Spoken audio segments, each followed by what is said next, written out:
ang una na kong gihunahuna. Kayang matag adlaw nga akong nadawat. Usa ka gasagikan sa imong kamot.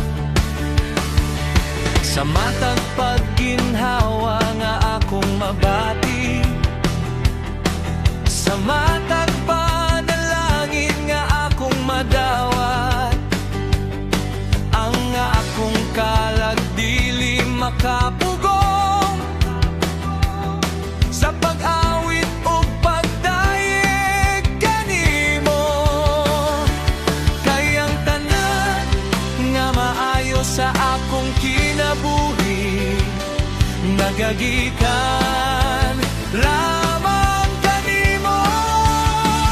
Alang sa imong himaya, Ginoo, akong ihatag ang tanan.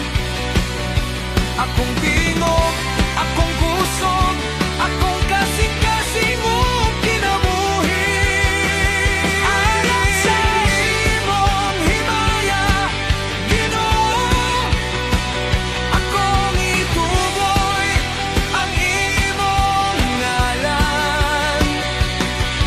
Hangtod sa katapusan sa akong mga adlaw, ikaw lamang ang pagadayegon.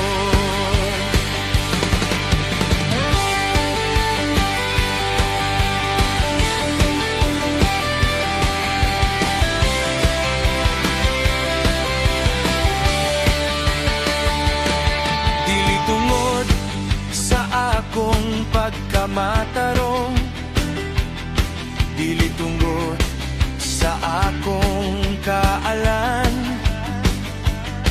apan tungod sa imong grasya ug gugma. Mao nga ani apa ako karon. Sa matag higayon nga ako nahulog, imo akong gibangon pag-usab. Sa matag luha nga akong gitulog, imo kining gihimo nga testimonya. Busa dili ko ang puno ng himaya, kay ikaw lamang ang takos ninini. Alang sa imong himaya, Ginoo, akong ihatag ang tanan. Akong tingog, akong kusog, akong kasing-kasingog kinabuhi. Alang sa imong himaya, Ginoo, akong ituboy ang imong ngalan.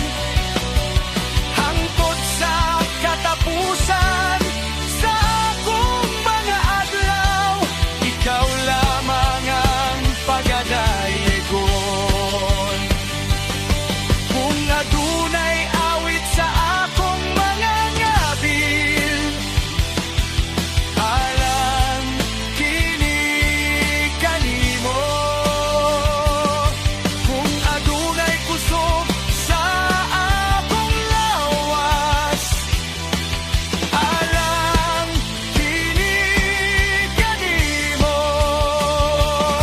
Kung adunay mga adlaw nga nahibilin, alang kini kanimo. Kay wala na'y laing tumong sa akong kinabuhi, gawas sa pagpasidungog kanimo.